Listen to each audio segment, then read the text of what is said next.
I think I've made it very clear where my stance is on Ukraine over the years, that we are very, very sort of pro-Ukraine on this channel. And I have said before, it is fundamentally, not only just to the UK, but for the rest of Europe to really recognize Putin has to lose in Ukraine. We cannot be seen to be rewarding him for his aggression, and we cannot leave Ukraine in a future state where they are worried about their future security infrastructure, their relations, anything like that in the future. We cannot let them stand alone again. I think that is fundamentally clear on that. Whether it be through NATO or something else, that has to be seriously looked at by the rest of us as Europe. Whether that includes America or not, we'll get into that in a moment, but who knows? And one of the things I think that should be certainly called out at the moment is there is currently, again, I stress currently, there is a fundamental across parliamentary lines, bar the Green Party, we'll get to that possibly in a moment as well, that support for Ukraine right now is the right and correct thing to do, that we should be supporting this. And anyone who ever brings this up, oh, that we're giving this amount of money to Ukraine, or we're giving them this amount of money, the response should be to them always is, look, the price of peace right now is at an all-time low. Funding Ukraine right now with what we've just given them through Keir Starmer, or at least Keir Starmer's just announced giving them on that is fundamentally incredibly low, like really, really low. We've got to start, stop, tying Ukraine's hand behind its back. There's rumors about, of course, the long-range missile authorizing Ukraine. Whether that has happened or not,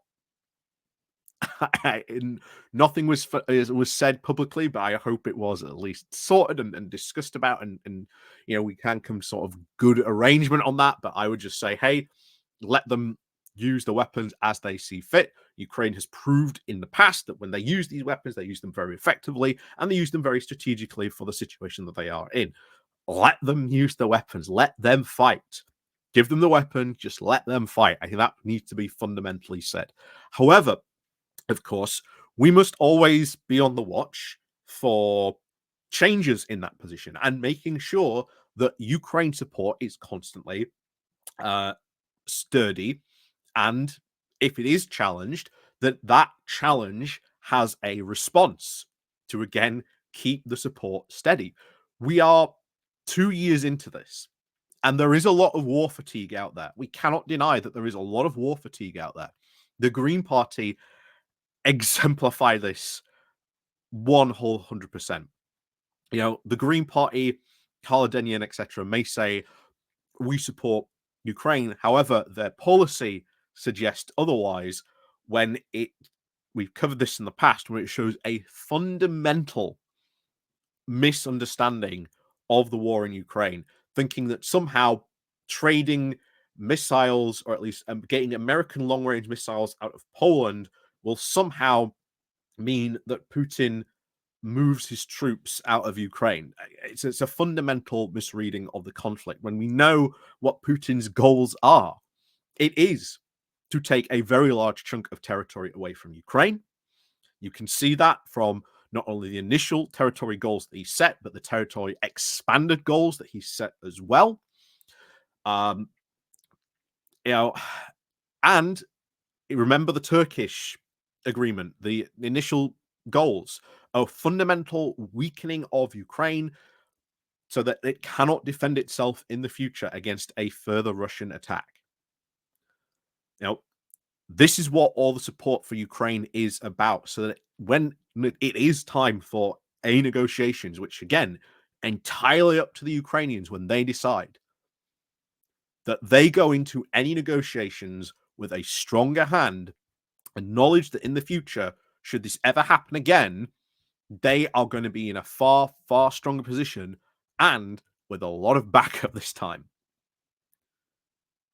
Because I do fundamentally believe Ukraine needs to be in NATO. Now, of course, there are problems with that, of course, territorial disputes, etc.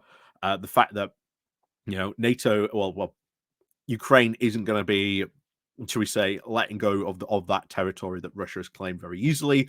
That will, of course, cause problems. Again, we don't know how fundamental this war is really going to sort of shape out, and it's the end. How these negotiations are going to take place, we don't know. But I think something is going to fundamentally happen and change next year. What that will be, I don't know.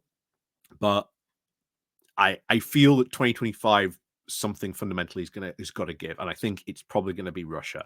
Either its economy, its will to fight, it cannot operate on a grand, its scale. That it is slowly losing over 1,000 troops a day is completely unsustainable, even for the quote mass manpower of Russia. Losing 1,000 troops a day to is fundamentally unsustainable, completely unsustainable on a lot of levels. But as I said before, we've got to call stuff out when it happens. And to be honest, I'm really glad you've got Dominic Grieve, now former MP, calling out Robert Jenrick. And I think rightly so on this, because Jenrick has been someone who went walkabout, apparently, to see which version of conservatism he wants to follow. And fundamentally, he seems to be trying to get this path between like Canadian and American conservatism, which, if you look at a lot of American conservatism, especially people like Trump and JD Vance, which we'll get into a moment, we'll read his comments, pretty much is advocating for abandoning Ukraine 100% completely. Now, would this become Jenrick's position if he won? What would he start advocating for? This is a question that a lot of these conservative leadership candidates have not fielded, or at least fielded or even been asked about yet, because the party, as you'll see, as Grieve points out, fundamentally in a mess. So this is what he put out on Twitter just yesterday, in fact. This week, actually. He says, Putin's aggression against Ukraine threatens us all. Again, he's right. We now have, of course, Trump's vice presidential running mate telling us that Trump's policy on Ukraine will be to appease Putin and reward his aggression. And we have Robert Jenrick telling us that he would vote Republican in the presidential election if he lived in the United States. It would be very pleasant to think that conservative MPs might now actually consider Jenrick entirely unsuitable as a leader. Bear in mind, him just saying that, it doesn't make him, fundamentally a good leader at all. There is a ton of stuff and skeletons in Jenrick's closet that are going to come out if he becomes leader. Like, he is not going to have a good time as leader. He is almost again an easy to run against candidate, because Jenrick's just got so much stuff. He's far too linked with a lot of the Boris Johnson corruption and all this Tory stuff that we saw going on in the past. As we pointed out before, there used to be a time where if someone like Jenrick even would dare put his hat in the ring, someone would come along and just go, sorry, old chap, you're not really leader material. And that would be it. His campaign would be dead in the water. But no, at the moment, as we've said before, he is in the lead. MPs are like, yeah, why not put generic Jenrick in the lead? Again, that nickname came from his own party MPs. But anyway, we'll just finish off this comment. So it obviously would be very pleasant to think that conservative MPs might now consider Jenrick entirely unsuitable as leader. But the disorder now at the heart of the conservatism is so great that I am not holding my breath in anticipation of it. And this is something we have been seeing from a lot of these people like Dominic Grieve, these old Tory guard, MPs. none of them are happy with the current slate of candidates. None of them. And even in the comments below this, it's insane that you see so much pushback against this. So the first one is you speak now for the multitudinous former members of the One Nation Party. Not quite sure how multitudinous, but many of us are hoping that you might actually start an offshoot around those who cannot support any of the current leadership candidates except a very tweaked Tugendhat. And yeah, that's true. And of course, it's Twitter, so there's a lot of people calling him out for that, saying, and yet Putin is open to peace negotiations. Yeah, exactly what would be negotiating? Would these negotiations be in good faith? Lots of questions around that. And a lot of people really, unfortunately, calling him out on this, saying, oh, someone here, you know, you're not a real conservative, go join the Lib Dems. Someone saying, oh, he just threatens your bank balance. You know, there's a lot of stuff here that to me is a very worrying sign of potentially what could happen to the future of the Tory party. And I've said before, what does happen to the future of the Tory party does matter to us in some capacity. But the fact that if it continues to be completely batshit, you know, lunatics running the show, that causes bigger problems for our democracy. Because the hope is, of course, that you have at least a stronger Conservative Party that is able to see off Farage. This type of Conservative Party that Jenrick is going to preside over, maybe even turn it into, he's not going to hold off Farage. There is a big possibility Jenrick just goes to Farage and says, join us. Let's do a deal. That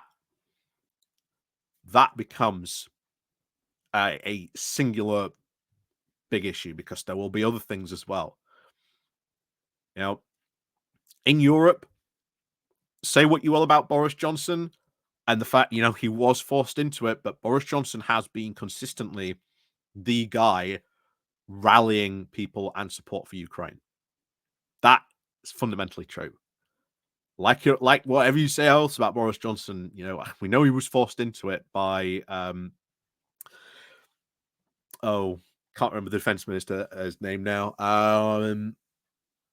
You know, over this, but he has been, you know, very, very much in constant support. We'll see if questions for Ukraine do come up about this in the leadership contest. It really should, to be honest. But none of these questions, of course, have come up. And the fact that you do have Jenrick saying, oh, if I was an American, I'd be voting for, you know, the Republicans. What does then that say about the rest, maybe, of the policies that he might propose later down the line? So the Conservative Party going completely off the rails, fundamentally, I think, on this so much. And it is so weird to say, but I've said this multiple times before. I made a whole video about it. We need a sensible Conservative Party, like it or not.